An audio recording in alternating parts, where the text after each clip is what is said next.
Today I will be starting a Scottish adventure starting in the capital, Edinburgh, as I will be pedalling my way through the ancient Pictish kingdoms to the most northerly point, Dunnet Head. All that stands in my way is 460 miles or 750 kilometres of Scottish wilderness.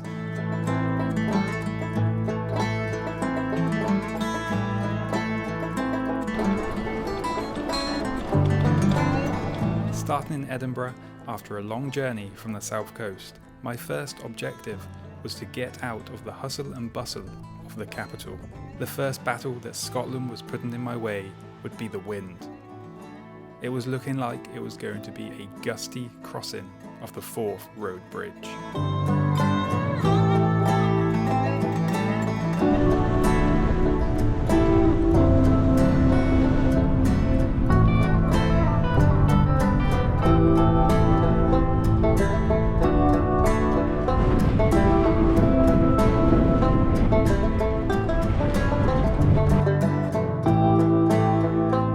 Starting in the evening meant I had planned for a short day in the saddle. Getting out into the countryside was the goal, and with it being so windy, I would have an extra task to find somewhere sheltered to set up the tent. So arriving at Loch Leven, I knew just the spot.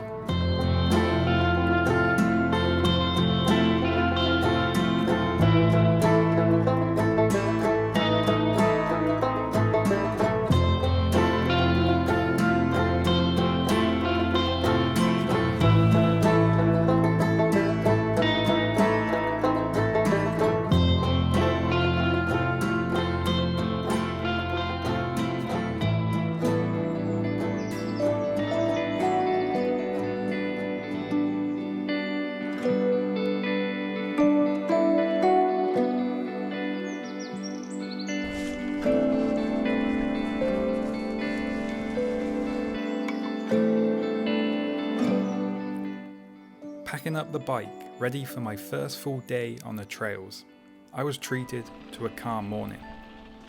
With the sun starting to rise, the wind this morning seemed to have passed.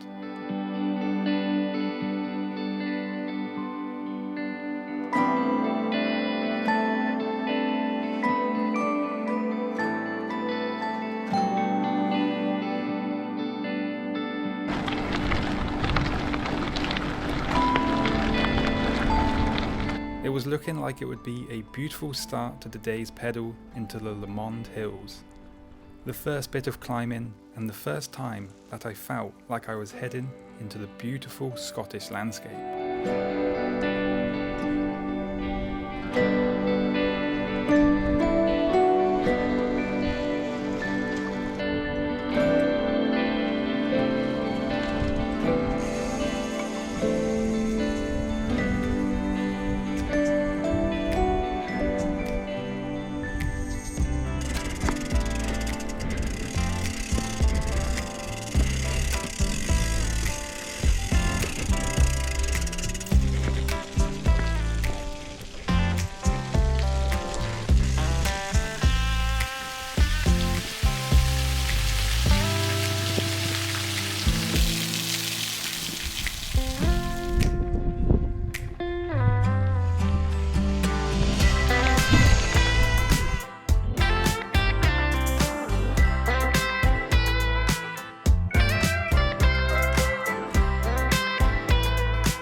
The wind had picked up, but luckily for me, it was pushing me along, which was a welcome break from the slow first 10 miles I had covered climbing through the Lomond Hills.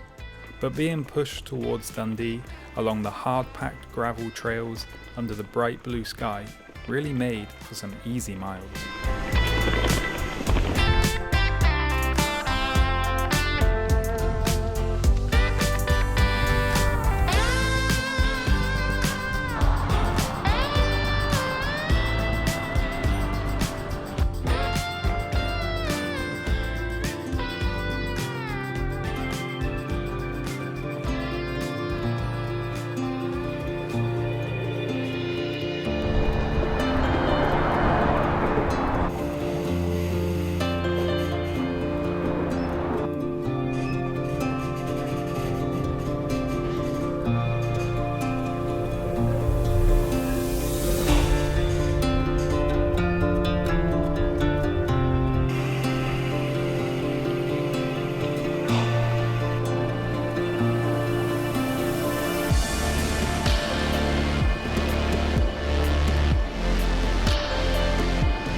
I would continue with ease along this beautiful coastline, thankful I had decided to ride this route in this direction, as the easy miles just got easier and easier.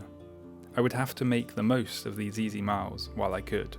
You never know what is around the corner in Scotland.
With the sound of the wind and rain hitting my tent last night, I was half expecting it to be a grey and miserable day when I unzipped my tent. But I was counting my blessings. Another morning with blue skies and the sun rising over the hills behind. The sun might have been rising behind the hills behind me, but I was about to start climbing the ones in front of me. And the one in front of me was the highest one I would need to get over on this adventure.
I may have been getting battered by the freezing cold wind this morning, but I was having the best of time. It helps that it wasn't raining, but pushing on to the top of the highest point of this adventure to be greeted with these epic views behind, and of course, the descent in front.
A little bit of hiker bike later, I'd be back to making my way uphill.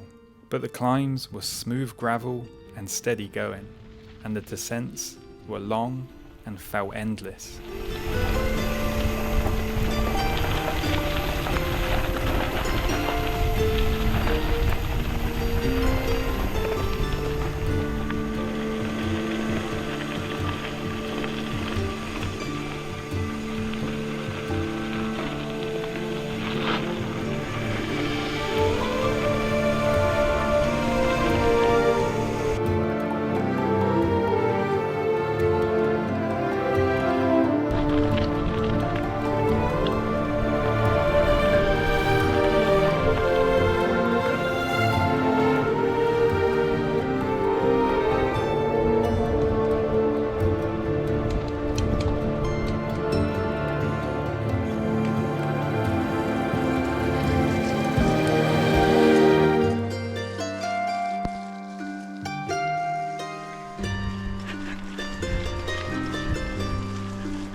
I've got a new companion. I haven't really. She was a local cat apparently. It's Orla, I think. Say hello to Orla.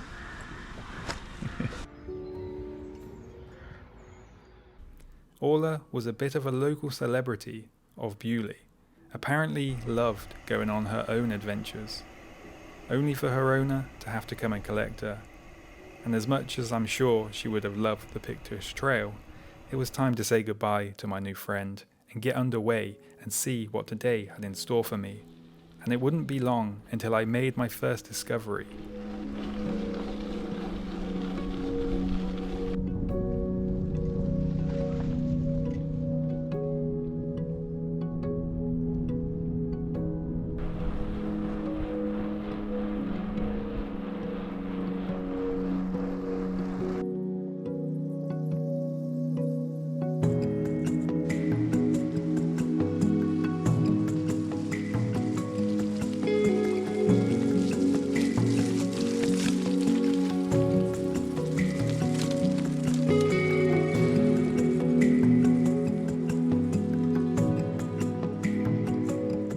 Black Rock Gorge, formed at the end of Scotland's Ice Age some 10,000 years ago, standing on a little wooden bridge with the water over 100 feet below.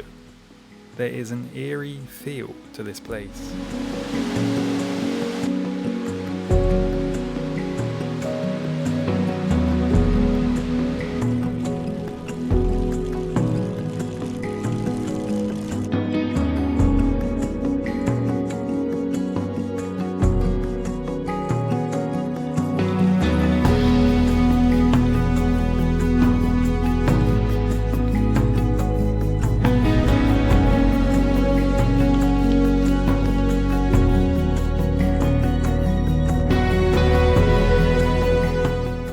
Gorges back to the wonders of the Scottish landscape, I found myself pedalling along the perfect gravel, smoother than most tarmac roads, and every now and again just being taken back by just how beautiful everything felt.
My love for the outdoors doesn't come from everything always being perfect, but sometimes, very occasionally, perfect does happen.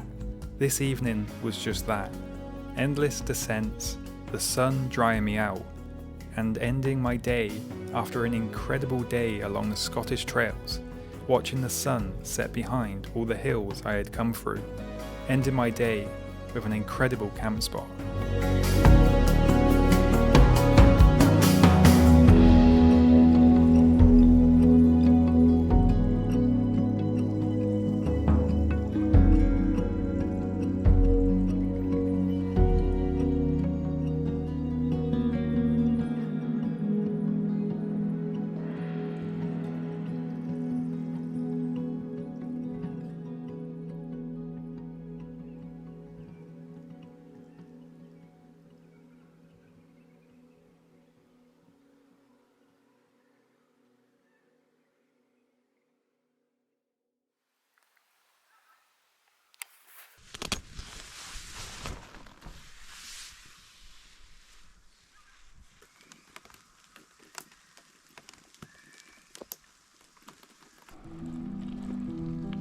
Yesterday the sun painted the trees orange, today the low clouds were rolling in from my left.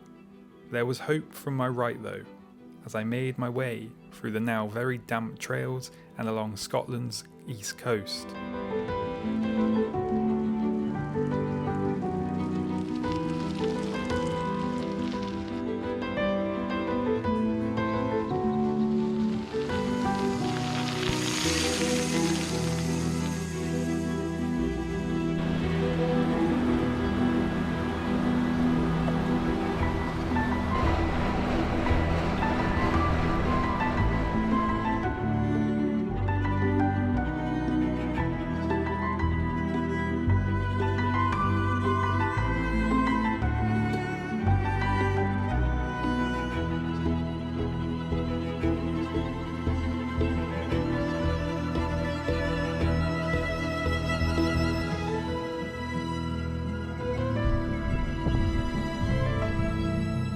After some time following the east coast, I would head back inland for the penultimate time, where I would actually break the 1,000 feet elevation gain once more, with a climb up to the clouds.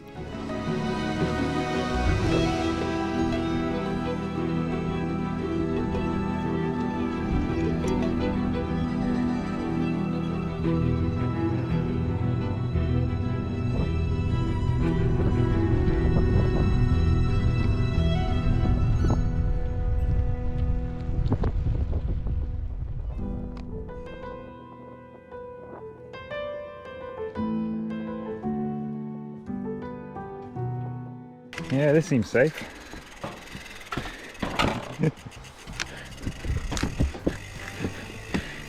Love it.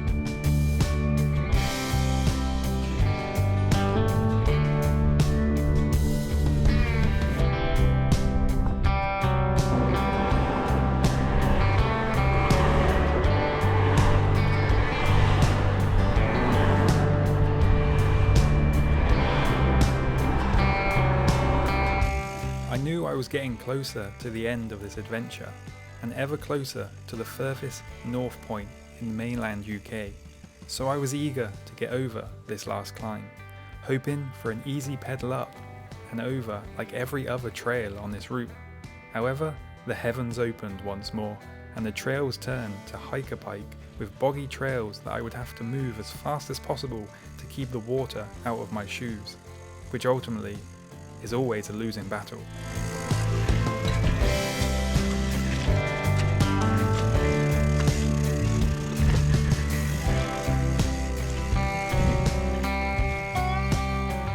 With soaked shoes, my next challenge wouldn't be so much fun either.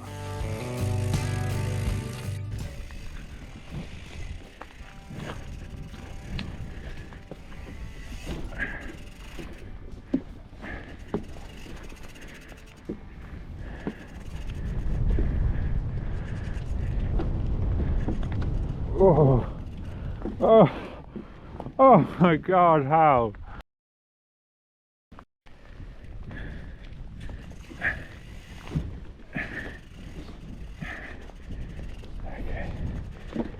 hopefully. Oh god, it's still quite slippery now.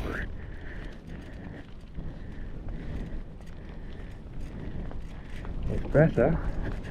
Oh my god. This is lethal. But it's so slippery.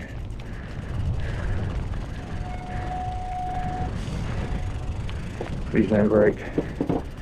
Please don't break. Oh my god. This is horrible.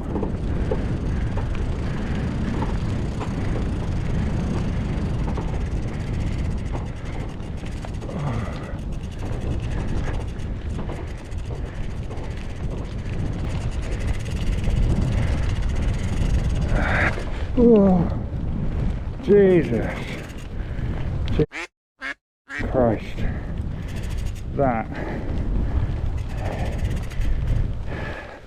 That was worse than just getting a river crossing.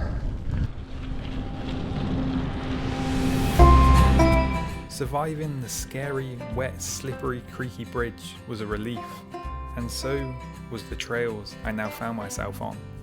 After the challenges I had left behind me, it was nice to be back riding into the sunset, now surrounded by the flow country. With deep peat and bog pools, this corner of Scotland holds more than 400,000 hectares of blanket bog, making it the largest expanse of this remarkable wild habitat in Europe.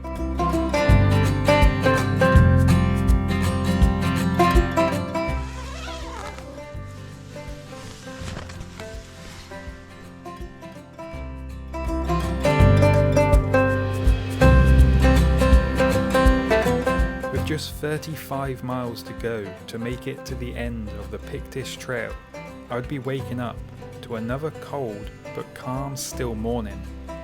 With mostly a downhill day, it was going to be easy going to the end. And it was.